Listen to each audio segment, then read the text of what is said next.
So this is it, the Nantahala retreat. We are secluded on a ridge here with huge views of the national park and the national forest. I hate to be that guy, but somebody's gonna put a house right here. We're gonna do it. It's gonna be an amazing place to come do all kinds of outdoor activities when we're done with it. Here's the machine we're gonna be using to dig the footings. It's a Kubota 35 from Hampton Equipment Rental in Franklin, North Carolina. This thing is 8,200 pounds, has a 2-foot wide bucket, and has a maximum digging depth of 10 feet. Hopefully we don't have to dig them that deep. If we do, that's a bad start. The only thing we're gonna try to actually do today is just scrub the vegetation off the site so we can pull string lines and tape measures easily without getting snagged.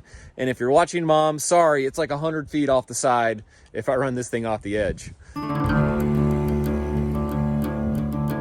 The home we're gonna be building here is 3 floors, including the basement and a loft with the master bedroom on the main level. And it's about 1,950 square feet, including the partially finished basement. As opposed to the structure of the last job, which had free-spanning trusses, this is all stick frame with load-bearing posts. That means the weight of the ridge beam and all of the roof and all of the floor systems will come down in posts that eventually lead all the way to the ground, the footings, and that will hold the house up. This home, of course, also features tons of outdoor living space, including 2 large porches, one of them covered, all of them with amazing views.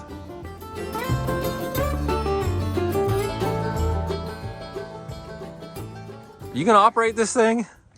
Yeah. Okay. Got my license. Oh, your license. My brother and I have been building houses in these mountains for over 20 years now, and this is our 3rd start to finish build series on YouTube. Make sure to check out our playlist to see the other ones, and make sure to subscribe if you haven't. Other than that, sit back, relax, and enjoy watching us build this house.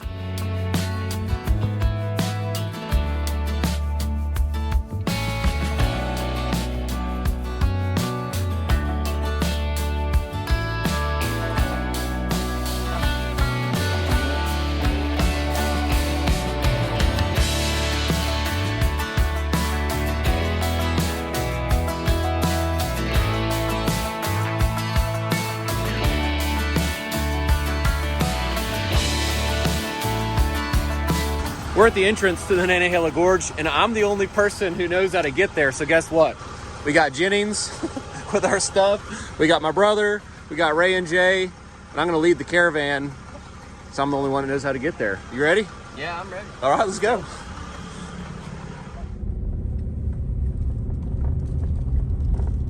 Hey, we're gonna have to do that caravan thing every day. There ain't no way we're gonna remember how to get up here. Okay. No way. I feel like we're out in a jungle. You know what? Look down there. Look at the leaves and the trees. This reminds me of the original King Kong movie. You know what I mean? Where Yeah. they're in the jungle. Yeah, we're This out looks there. just like that. In case you haven't watched any of our videos before, I'm sorry if you haven't, but let's introduce the crew who we got building this house out here. Got my brother, Jaime. What's up? From Bryson City, North Carolina. Raymond Jones from, I don't know where you're from. Arkansas. Jason Ellis from Florida. Not really from Florida. No, Illinois. Okay. I'm Erik Perkins. We got, who's this? Who are you? Micah. Oh, that's Micah. Mr. Micah Sasser. Okay. And not here today is Arlo, of course, the wizard. He's coming shortly. And Jono. One thing about these mountain job sites is space is at a premium, like flat space I'm talking about. The parking area is tight when you have a bunch of vehicles, and the area where the house has to go is just barely big enough for the house. We designed it a little smaller at first, but it didn't have everything the homeowner wanted in it. So we pushed it out, and today we're gonna make sure we can get it on solid ground. If you didn't know, you can't build a house on fill dirt unless it's compacted properly, which this isn't, if there is any fill dirt here. So we're gonna situate this home to where we have the maximum amount of original soil under the footings, and we still may get off the sides a little bit with the front corners. We're gonna try to avoid that like the plague, because there are houses in this area that are just sliding off the side of the mountain. Tons of them, because people didn't think, oh, we shouldn't build this on fill dirt. So that's our first step, is to just situate the house in the best place possible.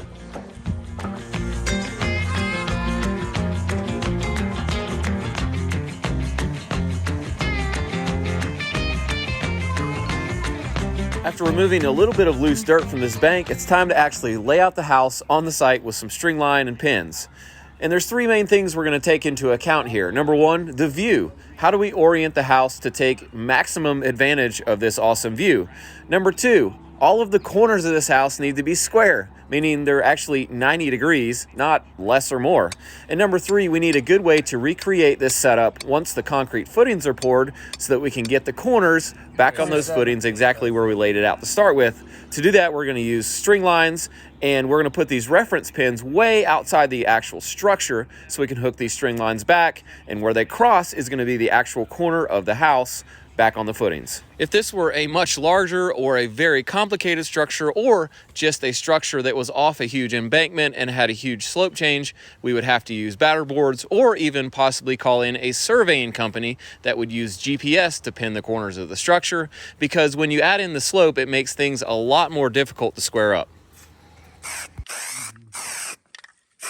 One thing that's really messed me up a couple times in the past is using one of these long tapes that has an engineer scale on one side and feet and inches on the other.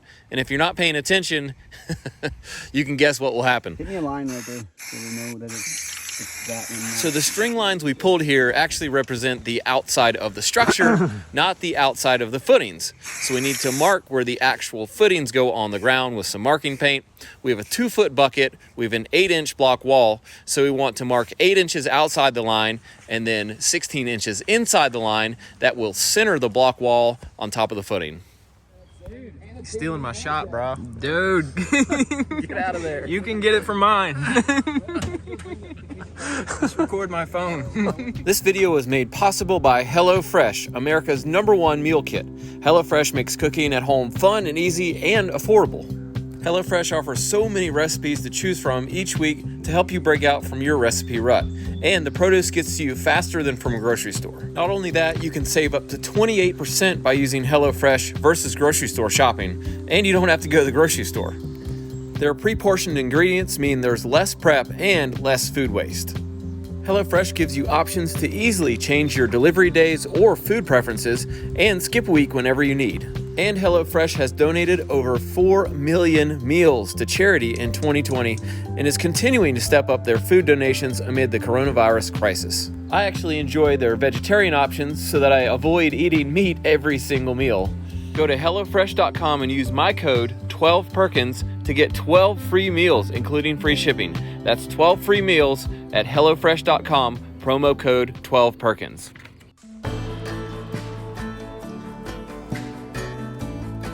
Our last bit of layout here is to mark out the footings for the 10 porch posts. I like to actually mark the post on the ground and then mark the footing around that. So I make sure the footing is centered on where the post is going to be. That's not as easy as you would think. Next, we go around and mark the inside and the outside of the perimeter of the rest of the footing, because I'll mess up at least one of these lines with the track hoe track. Next, we set up our laser level, and that's to shoot grade on this entire flat area. We're going to find the low point and then reference that as the high point for the top of our footings, so the top of the footings don't run out of the ground. So 210 was our low point, 210. And we need to go 8 inches down. So we need to go 3.6 on the stick. And that'll be the bottom of the footings. Math doesn't lie. At this point, we can get rid of all the string lines and get them out of the way. We will leave the pins and hook the string lines back to them later, but for now, it's time to dig. See that? Yeah. We have a no reuse string policy. What? We get to use a new one every time? This is about 10 cents worth of string. Yeah. I'm going to pay you about $5 by the time you get it unrolled one time to reuse it. Wow. Does Jamie know about this rule? It's going to get trashed every time.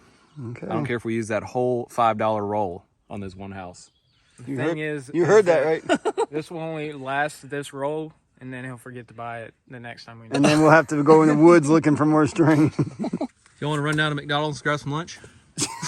McDonald's is like 40 minutes away, dude. If we go to McDonald's, I'm going home. Yeah. We won't be back until tomorrow.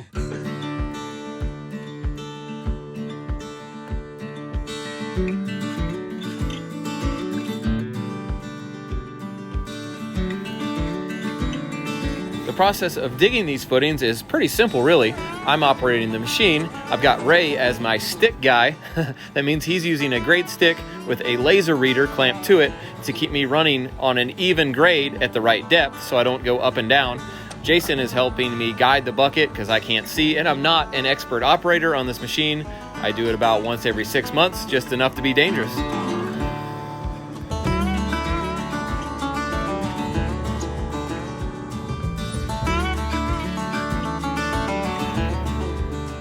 When you're operating a machine like this, it feels like you have all the power in the world at your fingertips until you hit some rock. And then it feels like it won't do anything.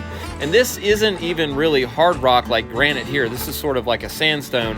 And it can literally stop you in your tracks if you hit something like this.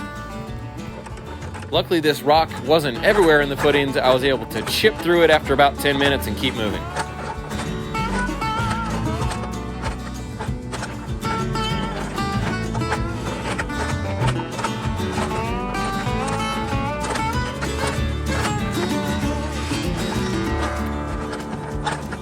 The footings on the back of this structure are going to get about 7 feet of backfill put on top of them. It's a basement, but around the front where there's no backfill, we have to dig a little deeper. There's a code minimum of 12 inches below grade for the frost line, so we actually dropped the reader on the stick and went down 14 inches on this whole front section to meet that code.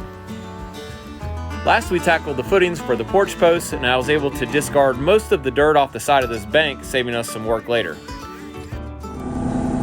Let me get this straight. I messed up the mark, right? Yeah. And then you remarked it? Yeah. And then Ray threw dirt all over it again? Yeah. I mean, you might have to just take that little bit more out. There's like 6 inches of fill still. All right. It's pretty easy to dig a giant hole with a machine like this, but on these porch footings, we don't want giant holes. We want about a 2x2 footing. If we make it any bigger, we're just pouring extra concrete in the ground that's going to get covered up, and we have to pay for it. So the trick is to dig the bucket straight down and then curl it up towards the machine and then lift it straight up out of the hole. Jason was helping me with this, and he's got these hand signals that I don't even know what they mean, but he thought he was getting it done right.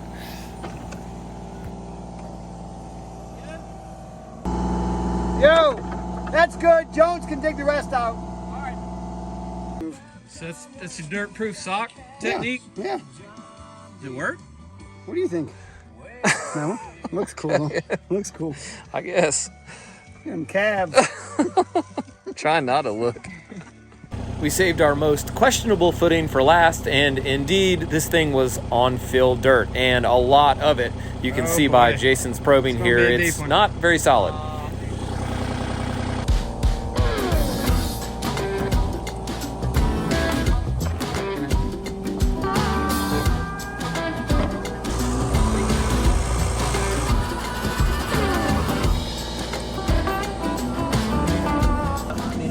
That's the original topsoil right there. See that? And then see how it changes color? Yeah.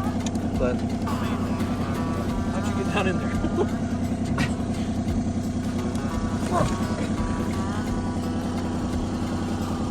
Oh yeah. We're golden. Let's go to get that loose stuff out. That's it. Imagine if the whole house was like this. Oh my.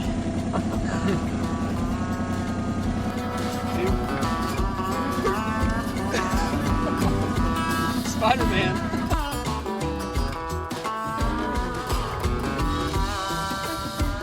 Something I usually try to do well before we start the job is put in the temporary power pole, but we were working full-time about an hour from this job site, so I didn't get around to it. So today's the day. With the machine, though, it wasn't bad. We were able to dig a hole, stick it in for underground temporary power, and then we were even able to put the ground rod in with the machine, so that was great.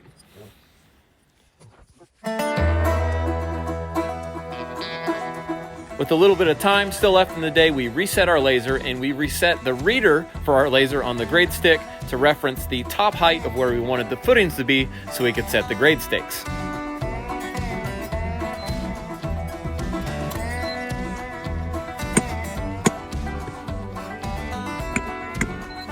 Pro tip of the day is to take your time doing this and don't hit the grade stakes too deep to start with. Check this stick guy.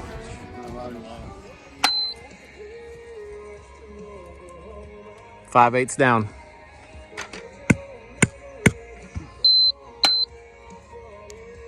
One half.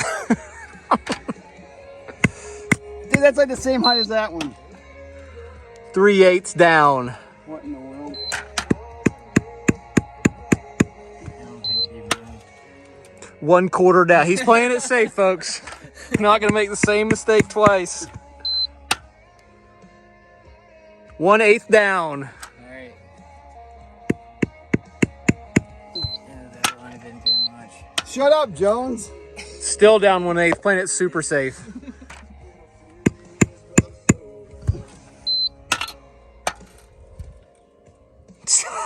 He's not even moving it. It is moving. Down 1/8. Well, if you tell me it's too low, it's like the same height as that one. All right. Down 0/8. Congratulations. That's good. Hey, you know what mountain that is? Way up there, it looks just like a hump. Conti? LeConte? That's a good guess. That's a great guess. That's a real mountain. That's Klingman's Dome. Is that a mountain or a... It is. It's like the second highest point in the eastern United States. Yeah, but is it Klingman's Dome Mountain? No, just Klingman's. Dome is instead of mountain. Well, you said name the mountain. Name. Okay. Did he not say name the mountain? I'm not getting into this.